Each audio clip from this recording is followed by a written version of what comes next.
The SEAL team was pinned down in the ruins of a bombed-out city. Bullets ripped through the night, tracer rounds slicing the air like fireflies of death. The comms were dead, ammo low, and medics down. The enemy had them surrounded, no backup, no air support. Then, through the static, a woman's calm voice whispered in their earpieces, "Target locked." Seconds later, explosions lit up the hillside. The tide turned. She wasn't just their sniper, she was their last chance to make it home. Lieutenant Erin Cole stood at attention in the operations tent, her eyes fixed on the map projected against the canvas wall.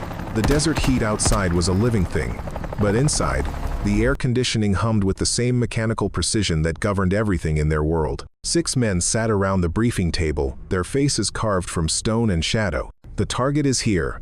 Colonel Harris jabbed his finger at a cluster of buildings on the outskirts of Al-Rashid, a city that had been dead long before the war finished killing it. 2 American contractors, held for 72 hours.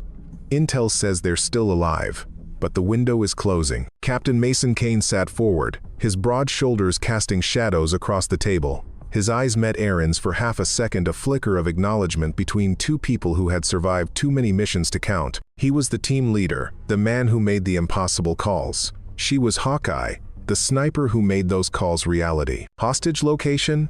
Mason's voice was gravel and cigarettes, though he'd quit smoking 3 years ago. Second floor, northeast corner. Guards rotate every 4 hours. We have a 6-hour window starting at 2,200 hours. Harris pulled up satellite imagery. The compound is surrounded by residential ruins. Civilian presence is minimal but possible. Erin studied the terrain with a sniper's eye. Elevation points, sight lines, wind patterns. The compound sat in a depression, surrounded by hills on 3 sides. Good for concealment, bad for extraction. Overwatch position, she asked. Harris zoomed in on a ridge 800 meters northwest of the target. Here. You'll have line of sight on 3 sides of the compound. 4th side is blind covered approach for the entry team. 800 meters in urban terrain with variable wind. Erin's tone was flat, stating facts. I'll need to be in position 2 hours early to chart conditions. You'll have it. Mason stood, addressing his team. Bennett, Rodriguez, your breach. Thompson, Clark, your security. Williams, you're on comms and medical. We go in fast. We get them out faster. No heroics. No cowboy shit. The men nodded. They'd done this dance before, but something felt wrong. Erin had learned to trust that feeling, the tightness between her shoulder blades, the way her fingers wanted to check her rifle one more time. Intel was never perfect, but this felt incomplete. Too clean, too easy. Sir, she said, what's the source on the guard rotation intel? Harris hesitated. Just a fraction of a second, but Erin caught it. Local assets. Vetted through channels. Recent confirmation? 48 hours. 48 hours was a lifetime in a war zone. Erin glanced at Mason again. His jaw tightened almost imperceptibly. He felt it too. We adapt if things change, Mason said. That's why we train. The briefing continued for another 20 minutes, extraction coordinates, backup plans, rules of engagement. When it ended, the team filtered out into the scorching afternoon. Erin stayed behind, checking her gear one more time. Her rifle was a Barrett M82A1, a 50 caliber beast that could punch through engine blocks. She'd named it Whisper, because that's what a good shot was, a whisper of death before anyone knew you were there. Mason appeared beside her. You thinking what I'm thinking? That this smells like 3-day-old fish? Exactly that. He crossed his arms. But we've got our orders. Orders don't stop bullets, Mason. He smiled, tight and humorless. No, but good shooters do. That's why you're up on that ridge. Erin remembered the first time she'd met him, 5 years ago during sniper qualification. She'd been the only woman in a class of 30, and the instructors had made it clear they expected her to fail. Mason had been the senior observer. On the final test, a 1,000-yard shot in 20-knot winds, she'd taken her time, controlled her breathing, and put the round within 2 inches of center mass. Mason had approached her afterward, his expression unreadable. That was a hell of a shot, Cole. Thank you, sir. Don't thank me. Just keep making them. Since then, they'd deployed together 4 times. She'd pulled him out of an ambush in Syria. He'd carried her 3 miles through the mountains in Afghanistan after she'd taken shrapnel to the leg. They didn't talk about feelings or friendship. They just showed up when it mattered. I'll be watching your 6, Erin said now. I know you will. Mason turned to leave, then paused. And Cole? If things go sideways, you get yourself out. That's an order. She didn't respond.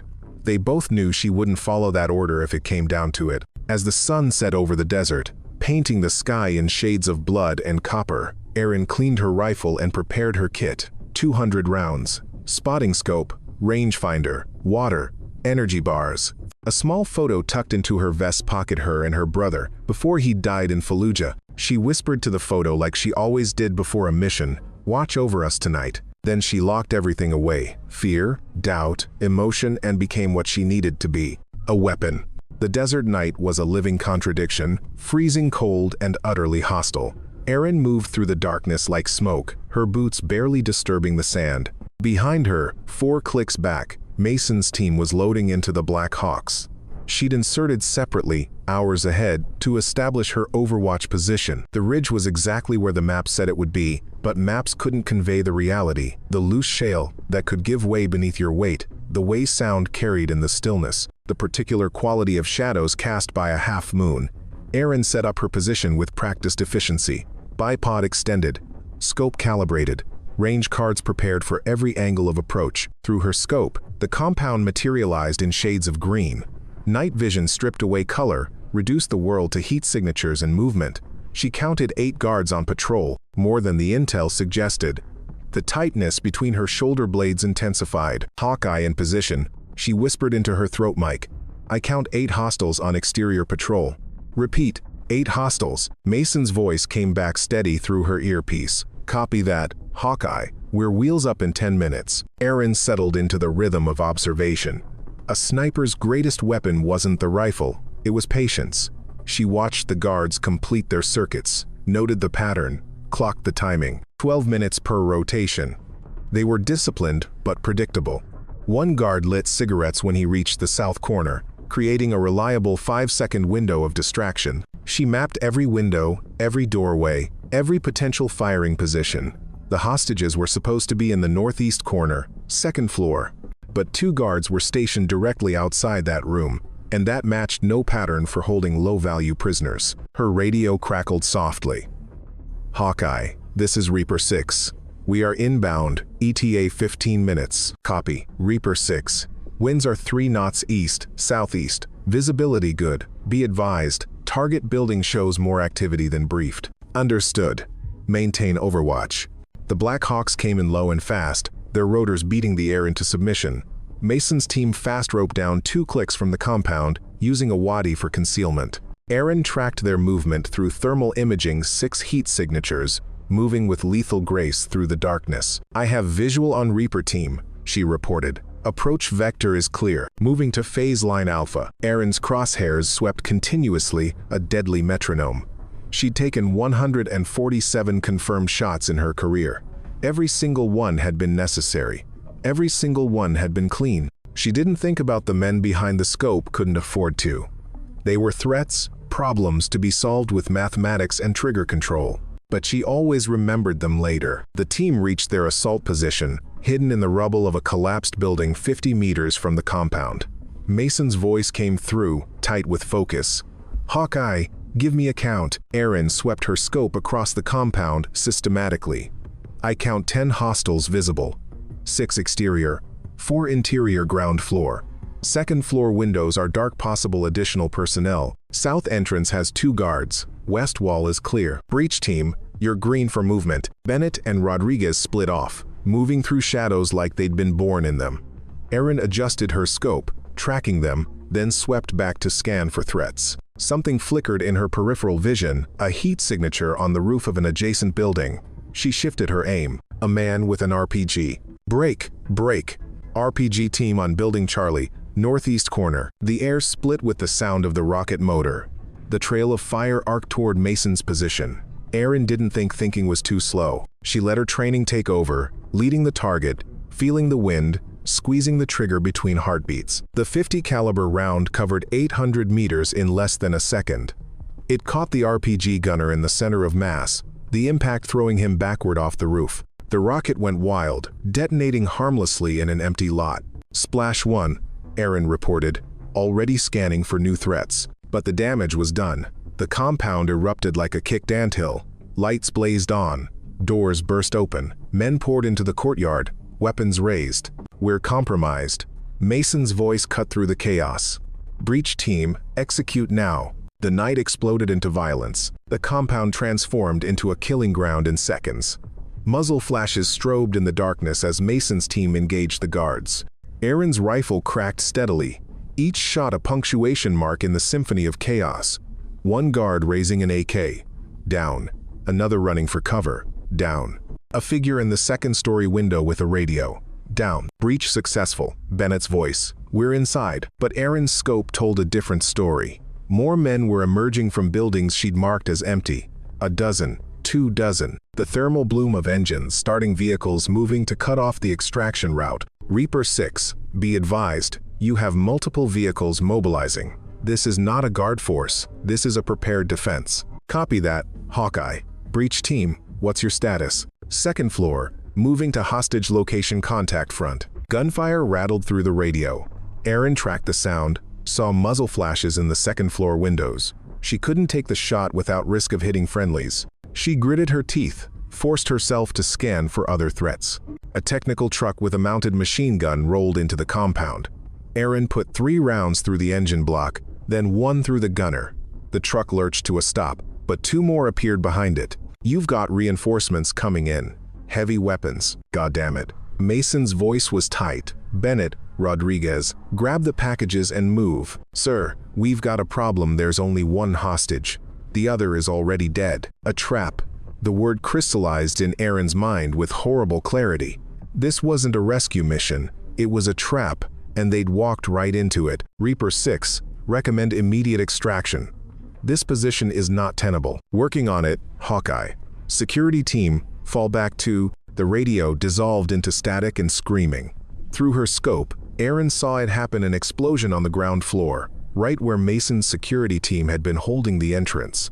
The building's facade crumbled, sending a cascade of concrete and rebar into the courtyard. Reaper 6, report, nothing but static. Mason, do you copy? Silence. Aaron's heart rate spiked, but her hands remained steady on the rifle. Panic was death. She forced herself to breathe, to think, to assess. The breach team was cut off on the second floor. The security team was buried in rubble or worse, and enemy reinforcements were flooding into the compound from every direction. She began taking shots with mechanical precision. Any target that moved toward the collapsed entrance. Any target that looked organized. Any target with a radio or weapon larger than an AK. Her shoulder absorbed the recoil again and again, brass casings ejecting in a steady rhythm. Any Reaper element, this is Hawkeye. Report status. More static. Then, faintly, a voice she didn't recognize. Hawkeye. Clark. Security team is down.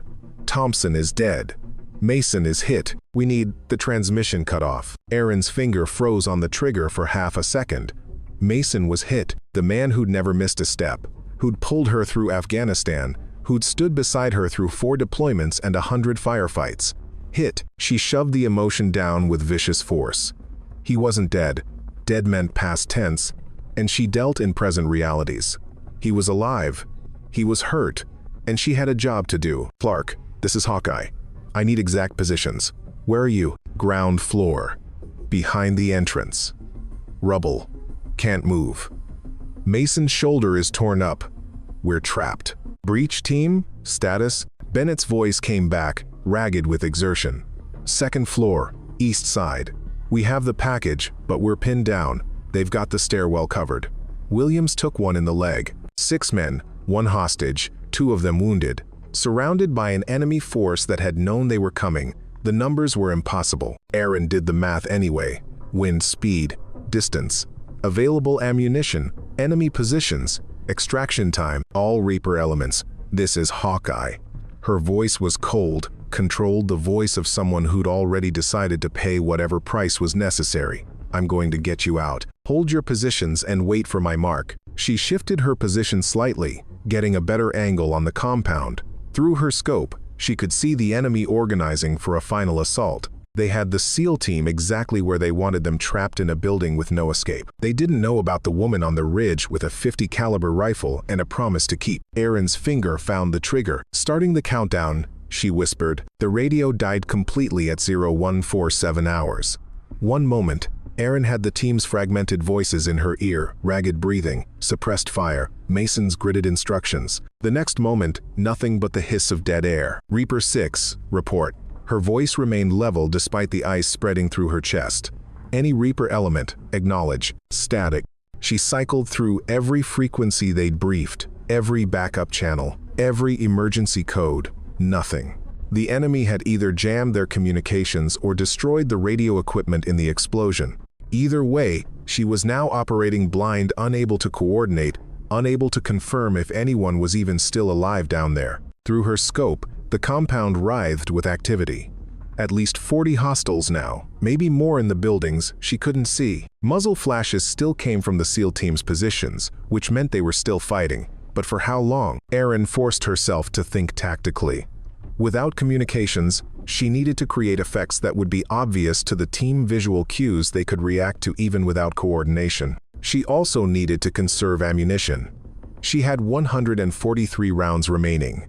Every shot had to count. She began working systematically through the enemy positions, targeting leaders first, anyone giving orders, anyone with better equipment, anyone who looked like they knew what they were doing. The 50 caliber rounds had a psychological effect beyond their physical damage. Each shot was a thunderclap that made men flinch and dive for cover. A figure appeared on the roof of the main building, carrying what looked like a satchel charge. He was heading for the section where the breach team was trapped. Erin put him down before he'd taken 3 steps. The satchel exploded when it hit the ground, blowing a hole in the roof, but nowhere near the SEAL team. Close. Too close. She shifted aim to a cluster of fighters organizing an assault on the collapsed entrance. 4 shots, 4 targets down. The others scattered, their attack disrupted. She was buying time, but time for what? Without extraction support, without communications, without any hope of reinforcement, they were just delaying the inevitable. Her training instructor's voice echoed in her memory. A sniper's greatest weapon is patience. But sometimes, patience isn't enough. Sometimes, you have to become the storm. Erin had always preferred precision over volume. But precision alone wouldn't save Mason's team. She reached for her radio one more time, knowing it was futile but unable to stop herself. Mason, if you can hear me. She paused, choosing her words carefully. I'm not leaving. I'm going to keep shooting until you're out, or I'm out of ammunition. After that, she'd go down there herself with her sidearm and whatever weapons she could scavenge. It was a suicide play, but she'd made her choice the moment she'd heard Mason was hit. Some deaths couldn't be calculated in tactical terms. A memory surfaced unbidden 3 years ago, in a medical tent in Kandahar. She'd been delirious with infection from her leg wound, certain she was dying. Mason had sat beside her bed for 18 straight hours, refusing to leave even when ordered. When she'd finally regained consciousness, he'd simply said, "You'd do the same." He'd been right. Erin settled back into her shooting rhythm, forcing her mind to quiet, letting her training take over. Target acquisition, wind calculation, breath control, trigger squeeze. The rifle's recoil became a metronome, steady and reliable in a world of chaos. Through her scope, she noticed something: the enemy's movements were becoming more cautious, less coordinated. They were afraid of the invisible sniper who killed without warning. Good. Fear was a weapon she could use. She spotted a figure directing fighters from behind a wall, probably the tactical commander. He was partially concealed, with only his head and shoulders visible. It was a difficult shot at this angle, but not impossible. Erin adjusted for the wind, led the target slightly as he moved, and fired. The commander dropped. Immediately, the enemy assault faltered. Men took cover, looking around wildly for the source of the shots. The organized attack dissolved into confusion. In that brief window of chaos, she saw movement from the collapsed entrance. 3 figures emerged from the rubble, Mason being half carried by Clark, moving with painful slowness but moving. They disappeared back into deeper cover within the building. Alive. He was alive. The relief threatened to break through her professional detachment. Erin crushed it down, channeled it into focus. They were alive, but still trapped. She had to keep the enemy off balance, had to give them time to regroup. She began what snipers called area denial, taking shots not to kill, but to control terrain. Any enemy who approached the building from the east side found their cover exploding around them. Anyone who tried to establish a firing position on the upper floors of adjacent buildings suddenly discovered that position was untenable. The Barrett's barrel was getting hot. She'd fired more rounds in the last 20 minutes than in her previous 3 deployments combined. But she kept shooting, kept moving the enemy around like pieces on a chessboard, buying seconds that might add up to minutes, might add up to survival. Then she saw them 4 technical trucks rolling into the compound, each mounted with heavy machine guns. They parked in a semicircle around the building where the SEAL team was trapped. The machine guns elevated toward the upper floors. Erin's ammunition count, 73 rounds remaining. 4 trucks, multiple gunners, reinforced positions. The math was brutal, but clear. She adjusted her scope, centered the crosshairs on the first truck's fuel tank, and whispered to no one, "Watch this." The first fuel tank exploded with a concussion that Erin felt even at 800 meters. The technical truck became a fireball, flames leaping 30 feet into the night sky. Shrapnel tore through the second truck, igniting its ammunition stores. The resulting chain of explosions turned the courtyard into a scene from hell. Through the chaos, Erin caught glimpses of the SEAL team moving shadows against the firelight, exploiting the confusion she'd created. They were consolidating positions, regrouping. Good, but the enemy wasn't broken. They adapted, pulling back from the burning vehicles, establishing new firing positions in the surrounding buildings. And they'd figured out her general location. Rounds began cracking past her position, wild and undisciplined but getting closer. Erin shifted 30 meters north along the ridge, found new cover behind a cluster of rocks. From this angle, she had a better view of the compound's western side, where more fighters were attempting to flank the SEAL team's position. She engaged them methodically. 2 shots, 1 target down, 3 shots, another down. Ammunition count, 58 rounds. Movement caught her eye, the breach team attempting to descend from the second floor using a makeshift rope. Bennett went first, then Rodriguez helping Williams, who was clearly struggling with his wounded leg. The rope was anchored to something inside, invisible from her angle. 3 fighters emerged from a doorway below them, weapons raised. Erin's shots came so fast they sounded almost like automatic fire. 3 trigger pulls, 3 targets down. The breach team reached the ground and disappeared into the building's ground floor. A massive explosion lit up the northern side of the building. Someone had breached the wall with explosives. Fighters poured through the gap. Erin could see them through her scope, moving in tactical formation. These weren't untrained insurgents. They moved like professional soldiers. She engaged the lead element, dropping 3 before they could fully enter the building. But more kept coming, too many. She was 1 rifle against an army. Erin's radio suddenly crackled to life, not with voices, but with what sounded like Morse code. Short bursts of static in patterns. Someone was keying their radio, using the click pattern to communicate when voice transmission was impossible. She grabbed her notepad, translating as the clicks came through. EXTRACT, NORTH, WAL, FEVA, Extraction. North Wall.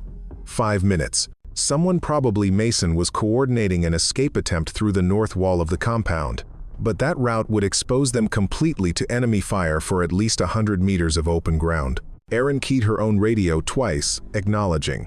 Then she began planning the most insane fire support mission of her career. She had 55 rounds remaining. 5 minutes. At least 30 enemy fighters between the SEAL team and Freedom.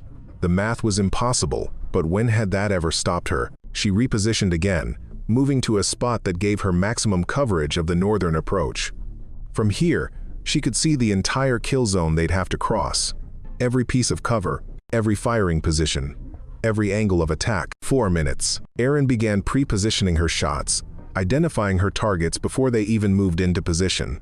That fighter behind the burned vehicle, that sniper on the second floor, that machine gun team setting up behind the wall. She memorized each position, calculated the adjustments, prepared to shoot faster than she'd ever shot before. 3 minutes. She forced herself to breathe deeply, oxygenating her blood, preparing for what was coming.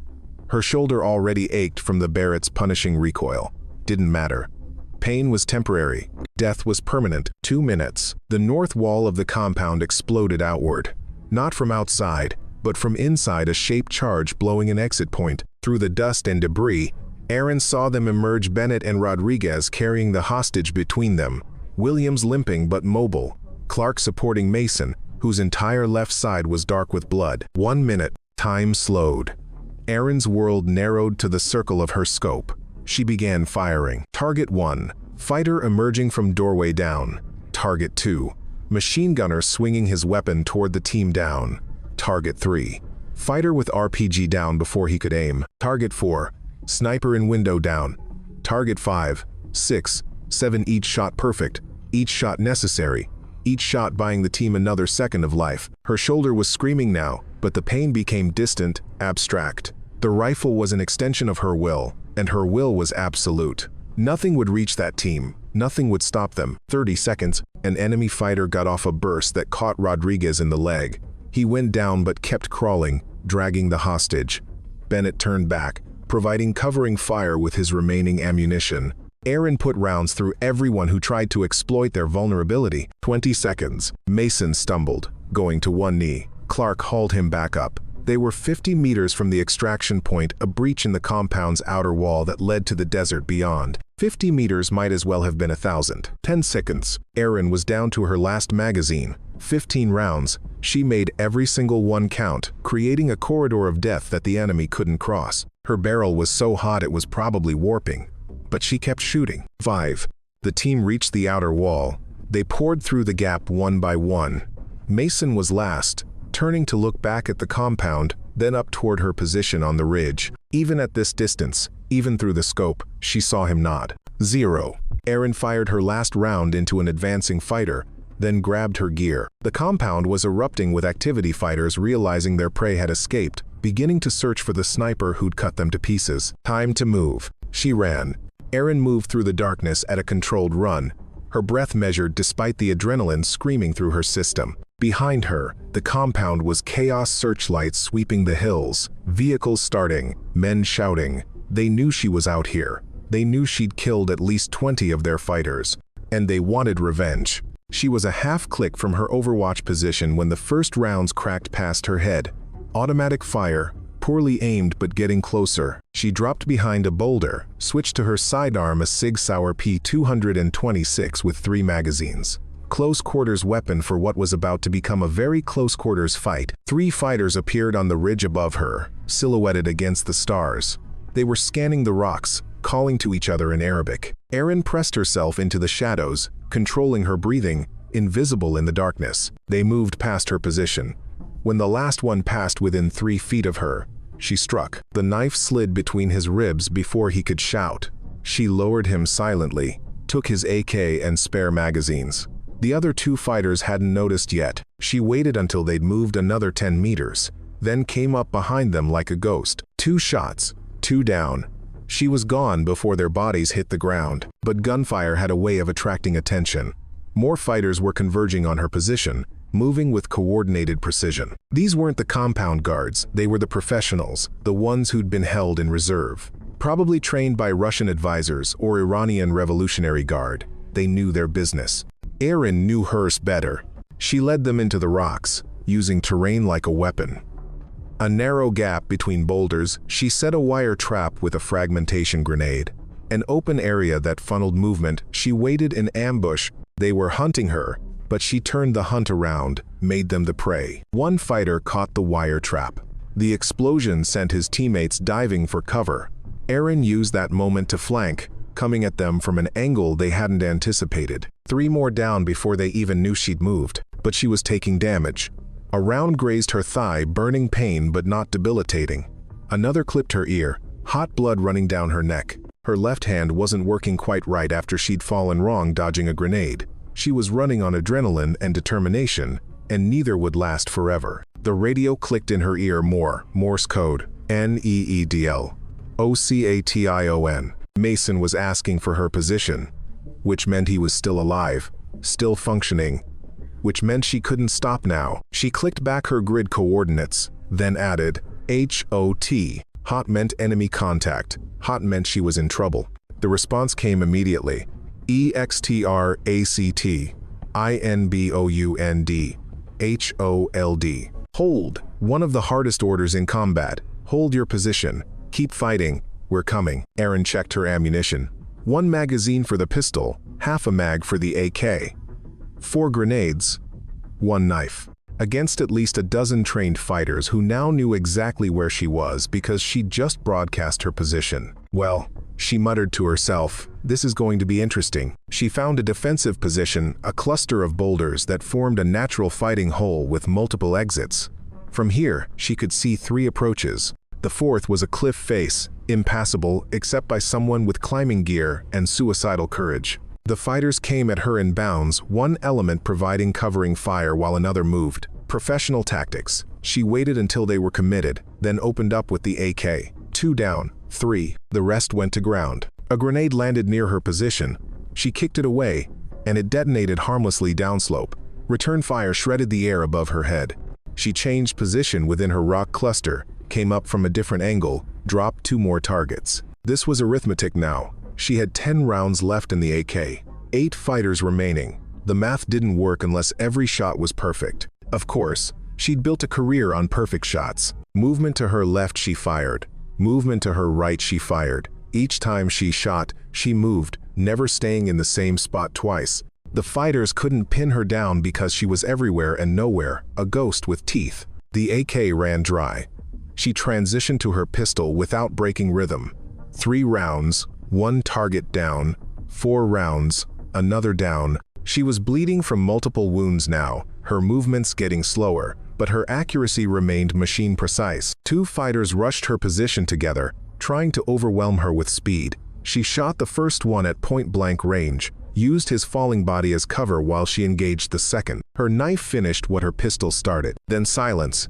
No more movement, no more targets. Erin stayed low, scanning the darkness, waiting for the next wave. Her hands were shaking now, adrenaline crash, blood loss, exhaustion. She reloaded her pistol with her last magazine, tried to steady her breathing. The night was quiet except for the distant sound of helicopter rotors. Extraction inbound. She keyed her radio, CLEAR. The reply came back, TWOMIKESEAST. 2 minutes. She just had to hold for 2 more minutes. A figure appeared on the cliff face above her, the approach she'd thought was impossible.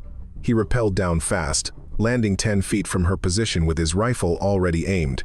Their eyes met across the darkness. Erin's pistol was empty. Her knife was too far. She'd used everything she had, and this one last fighter was going to kill her. Then his chest exploded in a spray of red. The crack of the rifle shot echoed across the rocks a split second later. Mason's voice came through her radio, rough and strained but alive. Found you. Erin slumped against the rock, letting the tension drain out. Through blurred vision, she saw the Black Hawk cresting the ridge, its searchlight cutting through the night. Mason and Clark emerged from the rocks below, climbing toward her position. When Mason reached her, she tried to stand, but her legs wouldn't cooperate. He knelt beside her, his face pale with blood loss, but his eyes sharp with concern. "You look like hell, Hawkeye. You should see the other guys." Her voice was hoarse, but she managed a weak smile. "All of them. I did see them. You killed 37 fighters by my count." 38. "You missed the one on the cliff." He laughed, then winced, clutching his wounded shoulder. Competitive to the end. The helicopter settled into a hover above them, rope ladder deploying. Clark helped Mason into the harness. First he was hurt worse despite his protests. Then it was Erin's turn. As the helicopter lifted her into the sky, she looked down at the compound, still burning in the distance. Somewhere down there was her rifle, Whisper, her constant companion through 4 deployments. She'd had to leave it behind when she ran. "Don't worry," Mason's voice came through the headset once she was aboard. "We'll get you a new one. It won't be the same." "No," he agreed. "But you will be." The helicopter banked away from the battlefield, carrying them towards safety. Erin closed her eyes, let the exhaustion take her. They'd made it. Against impossible odds, surrounded and outgunned, they'd all made it out alive. Well, almost all. "The hostage?" she asked. "Alive. Traumatized, but alive. You saved him, Erin. You saved all of us." She didn't respond. In her mind, she was already counting 38 men dead by her hand in one night. 38 souls whose last moment was the whisper of her bullet. The number would join all the others, another weight added to the collection she carried. But weight was the price of being good at this job. And she was very, very good. The medical tent at Forward Operating Base was chaos controlled by discipline. Erin sat on an examination table while a medic worked on her thigh, stitching the Gray's wound with efficient precision. Around her, the other members of the team were receiving treatment. Williams getting his leg properly set, Rodriguez having his wounds cleaned, Clark being checked for concussion. Mason had refused treatment initially, insisting on debriefing first. He'd finally been forced into a chair by a particularly stubborn doctor who'd threatened to sedate him. His shoulder was being reconstructed with surgical steel and determination. Erin's hearing was still muffled from the gunfire, her hands still trembling slightly from adrenaline withdrawal. But she was alive. They were all alive. In their profession, that counted as a victory. Colonel Harris entered the tent, his expression grave. He approached Erin first. "Lieutenant Cole, hell of a night." "Yes, sir. I've been reviewing the data from the mission recorders." He paused, choosing his words carefully. "We were set up. The intelligence was compromised. That compound was a kill box designed specifically for our team. I suspected as much, sir. Your actions tonight saved 6 American lives. By my estimate, you engaged 40+ enemy fighters alone, killed at least 38, confirmed, held off a determined assault long enough for extraction. That's..." He struggled for words. "That's beyond exemplary, Lieutenant. That's legendary." Erin looked at him flatly. "Permission to speak freely?" "Sir?" "Granted. We walked into a trap because someone's intelligence was either incompetent or malicious. One hostage was already dead when we arrived. We lost Thompson. Williams and Rodriguez will be in recovery for months. Mason's shoulder may never fully heal. I wouldn't call that legendary. I'd call that a disaster we barely survived." Harris absorbed that, nodded slowly. "You're right, and there will be an investigation.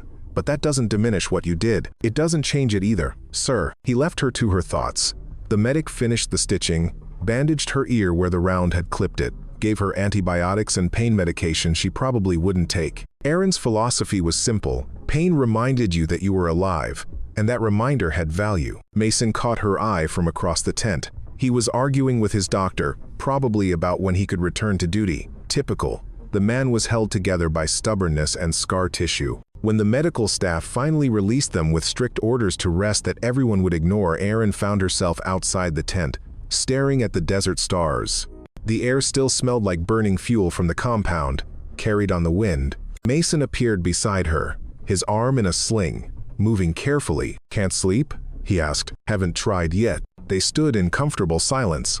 After years of working together, they developed a shorthand that went beyond words. "I heard you shooting," Mason said finally. "When the comms went down, when everything went to hell, I heard your rifle, and I knew we'd be okay. Not because you'd save us, though you did, but because I knew you were still fighting." Erin didn't respond immediately. She was watching a convoy of supply trucks rolling into the base, their headlights cutting through the darkness. "I couldn't hear you," she said quietly. "When the comms died, I was operating blind. I didn't know if you were alive or dead. I just kept shooting because stopping wasn't an option." "Sounds about right." He smiled, tired and genuine. "You know what the team is calling you now?" "I don't want to know." "Guardian Angel. Bennett started it. Says you were invisible death watching over us." "I'm not an angel, Mason. Angels don't have body counts." "No," he agreed. "But sometimes they have rifles." She looked at him then, really looked at him. His face was drawn with pain and exhaustion, his shoulder destroyed, his body held together by medical tape and willpower. But his eyes were steady, clear, alive. "When I saw you go down," Erin said, her voice barely above a whisper, "I thought.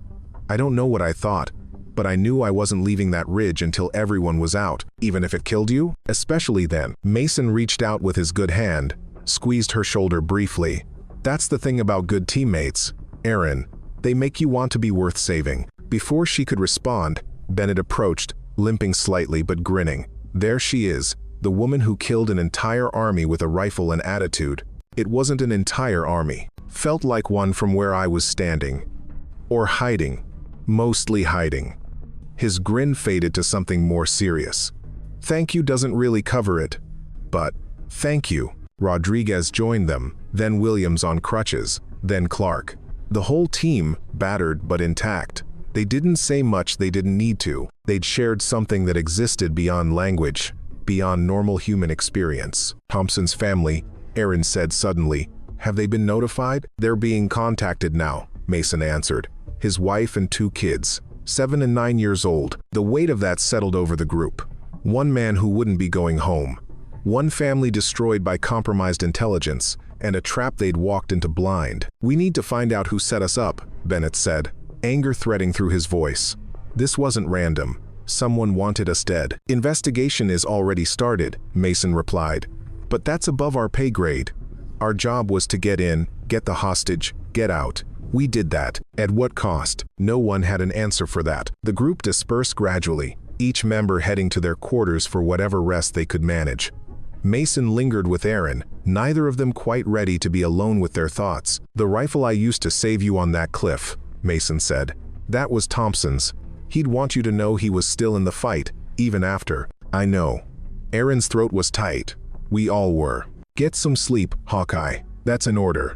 "You first, Captain." He smiled, shook his head, walked away into the darkness. Aaron stayed outside a while longer, watching the stars, thinking about 38 men who'd never see morning, thinking about Thompson's kids who'd never see their father again, thinking about the impossible mathematics of survival where some lived and some died and the only difference was luck and bullets. Eventually, she went inside, found her bunk, lay down fully clothed with her boots still on. Sleep didn't come, but she'd expected that. Sleep was a luxury for people whose consciences were clear. She was a sniper. Clarity was all she could afford. 72 hours after the mission, Aaron was medically cleared to return to duty despite the stitches still holding her together. The investigation was ongoing, but pieces of the puzzle were emerging. The local intelligence asset had been compromised, possibly turned, possibly feeding bad information under duress. The result was the same, a trap that had nearly killed them all. Mason remained on medical restriction, his shoulder requiring additional surgery. The team was effectively non-operational until they could replace Thompson and get Williams and Rodriguez back to full capability. It should have been a time for rest and recovery. Instead, it was a time for hunting. Aaron was in the operations center when the breakthrough came. A signals intercept had tracked radio communications from the compound during the ambush. The enemy commander had been coordinating with someone outside the immediate area, someone who spoke English with an American accent. "We have a location," Colonel Harris told the assembled team. "The signal originated from a farmhouse compound 40 clicks north. Our asset, the one who set you up, is believed to be there, along with his handlers. This is a capture mission," Harris continued. "We need him alive to find out how deep this penetration goes." Aaron felt Mason tense beside her. She knew what he was thinking because she was thinking the same thing. This was personal now. Someone had tried to kill their team, had succeeded in killing Thompson. That kind of betrayal demanded a reckoning. "I'm requesting permission to join the operation," Mason said, his voice flat and controlled. "Negative. You're still in recovery." "Sir, with respect." "Captain Kane, you can barely lift your arm. You're not going into a firefight until the doctors clear you. That's final." Harris turned to Aaron. "Lieutenant Cole, you'll provide overwatch again.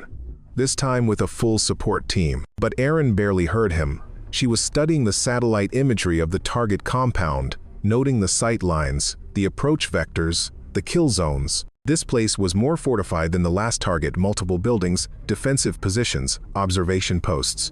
The mission launched at dusk. Aaron rode in a Black Hawk with her new rifle, a Barrett M82. A one identical to the one she'd lost, but not the same. It lacked the history, the connection. Still, it would kill just fine. They inserted 2 clicks from the target, moving through rocky terrain under darkness. The overwatch position was a ridgeline with excellent coverage of the compound. Aaron set up with her spotter, a young sergeant named Davis, who'd been briefed on exactly how demanding this job could be. "You're the one from the ambush," Davis said quietly as they established position. "The stories, are they true? Some of them. Did you really kill 40 fighters alone?" 38. "And I wasn't alone. I had a team depending on me." Davis absorbed that, then focused on his spotting scope. "Target compound is active. I count 12 hostiles visible, possible more interior." The assault team moved into position. 8 operators, heavily armed, coordinated. The plan was simple: breach, clear, capture the asset and his handlers, fast and violent. But plans had a way of falling apart. The assault team was 50 meters from the compound when the first shot rang out, not from the compound, but from an adjacent hill. "Sniper fire. Contact. We have a counter-sniper." The team leader's voice cracked through the radio. Aaron was already scanning, her scope sweeping the hills. Their muzzle flash, 800 meters east. Professional hide, well concealed. The counter-sniper had been waiting for them. "I have him," Aaron reported. Engaging. Her shot crossed the distance in less than a second. The counter-sniper's position went silent, but Aaron knew that technique where there was one sniper, there were usually pairs. Davis scanned for secondary position. On it, his spotter scope moved methodically. Got movement, northeast hill, 1,000 meters. Aaron adjusted, acquired the target, fired, another hit. But the assault team was taking fire from the compound now, pinned down in minimal cover. "Hawkeye, we need suppression," the team leader called. Aaron switched targets, began engaging the compound defenders, window shooters, roof positions, anyone who exposed themselves to fire. Her shots were precise, methodical, turning the compound's defense into Swiss cheese. But something was wrong. The defenders weren't falling back, they were holding position even as they took casualties, like they were protecting something, or someone. "All elements, be advised," Aaron reported. "Defender behavior suggests high-value target is present. They're not retreating." The assault team reached the compound wall, placed breaching charges. The explosion blew the wall inward, and operators flooded through the gap. Then Aaron saw him, a figure running from the main building toward a vehicle. White male, civilian clothes, carrying what looked like a laptop. He moved with the urgency of someone who knew his time was up. "I have a squirter, heading for the vehicle," Aaron reported. "Permission to engage?" "Negative," came the reply. "We need him alive." Aaron tracked him through her scope as he reached the vehicle. If he got away, they might never get another chance. She made a decision. Her shot took out the vehicle's engine block, not the man. The truck died instantly, smoke pouring from the hood. The man tried to run on foot. Her second shot hit the ground 5 feet in front of him, a warning that said clearly, "I can kill you anytime I want. Stop running." He stopped. The assault team secured him minutes later. The firefight at the compound ended quickly after that without their high-value target to protect. The defenders surrendered or fled. Aaron and Davis packed their gear, prepared to move to the extraction point. The mission was a success. The compromised asset captured, his handlers neutralized or in custody. Justice for Thompson, or as close as they'd get in this business. But as they moved through the darkness, Aaron couldn't shake the feeling that this was just one piece of a larger puzzle. Someone had compromised their mission. Someone had nearly killed her team, and somewhere out there, whoever had orchestrated it was still operating, still dangerous. When they reached the extraction point, Mason was waiting. He'd convinced the doctors to let him observe from the Tactical Operations Center. His eyes met Aaron's across the landing zone. "Good shooting." His voice came through her earpiece. "Just doing my job." "No," he said. "You're doing a lot more than that." The helicopter lifted off, carrying them away from another successful mission, another night of violence, another collection of moments that would replay in dreams for years to come. But for now, they were alive. The team was avenged. The mission was complete. It would have to be enough. The interrogation of the compromised asset took 3 days. Aaron wasn't directly involved. That was the work of intelligence specialists who operated in windowless rooms with recording equipment and patient, relentless questioning. But she heard the results. The asset's name was Marcus Webb, a former State Department analyst who'd been turned by a combination of debt, blackmail, and ideology. He'd been feeding information to a network with connections to Russian intelligence and Iranian Revolutionary Guard. The ambush that killed Thompson had been a test proof of concept that the network could neutralize American special operations teams. There were more assets, more compromised personnel. The investigation was expanding, but that was beyond Aaron's world.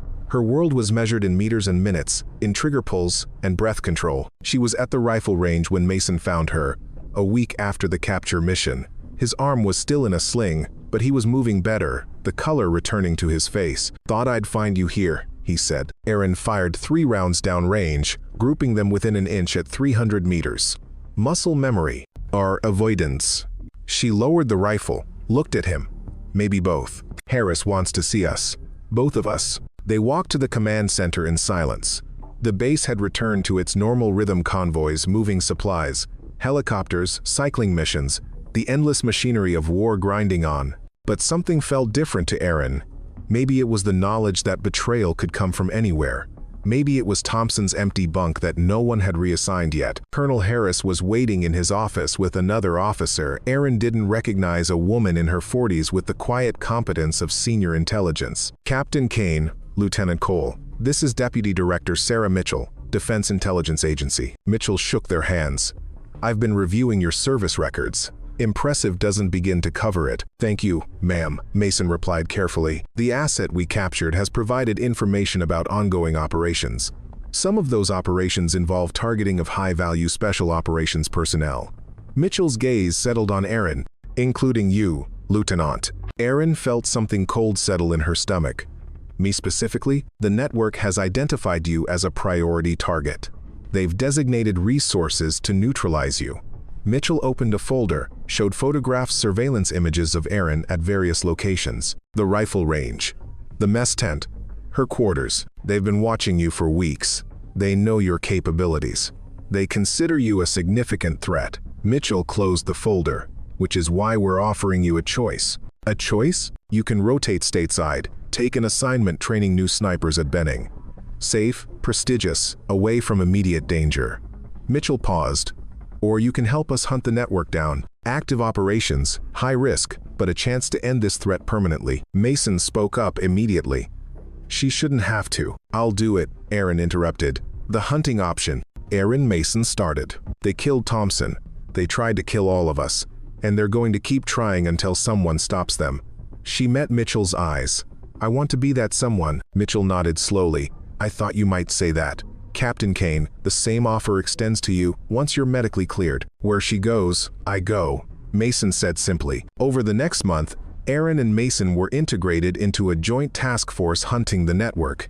It was different from their normal operations, more intelligence work, more patience, less immediate action. But when the action came, it was decisive. They conducted 3 operations in 6 weeks. A safe house in Baghdad, a training compound in Syria, a coordination center in Yemen. Each mission brought them closer to the network's leadership. Each mission took down another piece of the infrastructure that had tried to kill them. The final mission came together on a rainy morning in Ankara. Intelligence had located the network's primary coordinator, a former Spetsnaz officer named Dmitry Volkov, who'd gone private sector, selling his expertise to anyone who'd pay. He's the one who planned the ambush, Mitchell told them at the briefing. He's been targeting American special operations for 3 years. 16 successful attacks, including yours. 43 American personnel killed or wounded. The mission was approved at the highest levels. Capture if possible, eliminate if necessary. They inserted into Turkey under diplomatic cover, moved to a surveillance position overlooking Volkov's apartment building. Aaron set up her rifle in a hotel room 400 meters away, commanding view of the target building's entrance and windows. Mason coordinated with the ground team, Turkish National Police providing backup, CIA officers providing technical support. Everything had to be perfect. Volkov was paranoid, well-trained, and had survived multiple assassination attempts. Target is in residence, 3rd floor, northeast corner, the surveillance team reported. Aaron tracked the window with her scope. Through the glass, she could see a figure moving, male, fit, military bearing. Probably Volkov, but the shot would have to go through glass, which meant deflection, meant uncertainty. Ground team is moving in, Mason reported. The Turkish police entered the building, climbed the stairs. Aaron watched through her scope, finger on the trigger, ready to engage if Volkov tried to escape. The door to Volkov's apartment exploded inward. Flashbang grenades lit up the windows. Then silence. Target secured, the ground team reported. He's alive. No resistance. Aaron exhaled slowly, released the tension in her trigger finger. It was over. The man who'd planned Thompson's death was in custody. The network was broken. Good work, Hawkeye. Mason's voice came through her earpiece. We did it together. Yeah. We did. The extraction was smooth, professional. Volkov was turned over to American custody, facing the rest of his life in a maximum security prison. The network's remaining members scattered, went to ground, lost their coordination and effectiveness. 3 weeks later, Aaron stood at Arlington National Cemetery with the rest of the team. Thompson's funeral. His wife held their 2 children close as the honor guard fired a 21-gun salute. The flag was folded with precise ceremony, presented to the widow with words that could never be adequate. After the ceremony, Aaron found herself alone at the grave. Mason had stayed back, giving her space. We got him, she told the headstone quietly. The man who planned it. We got all of them. It doesn't bring you back, but I needed you to know. A hand touched her shoulder. Mason, appearing beside her. He knew the risks, Mason said. We all do. Doesn't make it easier. No, it doesn't. They walked through the cemetery together, past rows of white headstones marking other warriors who hadn't come home. The weight of it was overwhelming, all that sacrifice, all that loss, stretching back through generations. Mitchell called, Mason said. Wants to know if we're interested in more task force work. Hunting other threats. Are you? Only if you are. I told you where you go. I go. Erin looked at the cemetery, the headstones, the price of being a warrior. Then she thought about the mission, the team, the purpose that gave meaning to the violence. Let's talk about it over coffee, she said. Real coffee, not the battery acid on base. Mason smiled. Now you're talking. They left the cemetery together, two warriors who'd survived hell and come back stronger. The future was uncertain, dangerous, full of threats they couldn't yet see, but they'd face it the way they'd faced everything together, with rifles ready and determination that wouldn't quit. 6 months later, Erin stood on a different ridge, overlooking a different battlefield. The team had reformed with new members to replace Thompson and fill the gaps left by Rodriguez's medical retirement. They'd been deployed again, this time to East Africa, tracking a terrorist cell planning attacks on American interests. But tonight wasn't about work. Tonight was about remembrance. The whole team was there: Mason, Bennett, Williams, Clark. Plus the new guys: Anderson, Harper, Price. They'd hiked to this position at sunset, carrying supplies and memories. Bennett set up a small display on a flat rock. Thompson's photo, his dog tags, a bottle of his favorite bourbon. They passed the bottle around, each taking a small drink. To Thompson, Mason said, who never quit, never faltered, never let us down. To Thompson, the team echoed. They stood in silence as darkness fell, watching stars emerge overhead. These moments of quiet remembrance were rare in their profession, but they were necessary acknowledgement that each of them was more than just an operator, more than just a weapon. They were human, and humans remembered their dead. You know what I think about? Williams said quietly. That night at the compound, when everything went to hell and we thought we were done, I think about hearing your rifle, Hawkeye. Just knowing you were up there, still fighting. It made all the difference. We all fought, Erin replied. Yeah, but you fought alone. For us. That's different. Clark pulled out a small box, opened it to reveal a custom-made unit patch. It showed a sniper scope crosshair overlaid with angel wings, and beneath it, 2 words: Target locked. We had these made, Clark said, for you. Because you're the reason we made it home. Erin took the patch, felt the weight of it in her hand. Not just fabric and thread, but meaning. Trust. Brotherhood forged in fire. I don't know what to say. You don't have to say anything, Mason told her. Just keep doing what you do. Keep watching over us. Always. They stayed on that ridge until midnight, sharing stories, remembering Thompson, planning for the future. When they finally hiked back down, Erin walked beside Mason, both of them comfortable in the silence. You ever think about doing something else? Mason asked. Teaching, consulting, something safer? Every day, Erin admitted. But then I think about the team, about missions that still need doing, about the Thompson's family who deserve justice and all the other families who deserve protection. So you stay. So I stay. For now. They reached the base as dawn was breaking, painting the sky in shades of gold and amber. Another day, another mission, another chance to make a difference in a complicated world. In her quarters, Erin pinned the new patch to her gear vest, right above her heart. She checked her rifle, the Barrett she'd grown familiar with over the past months. Not whisper, but close enough. She checked her ammunition, her equipment, her mental state. Everything was ready, because somewhere out there, another team would need overwatch. Another mission would go wrong.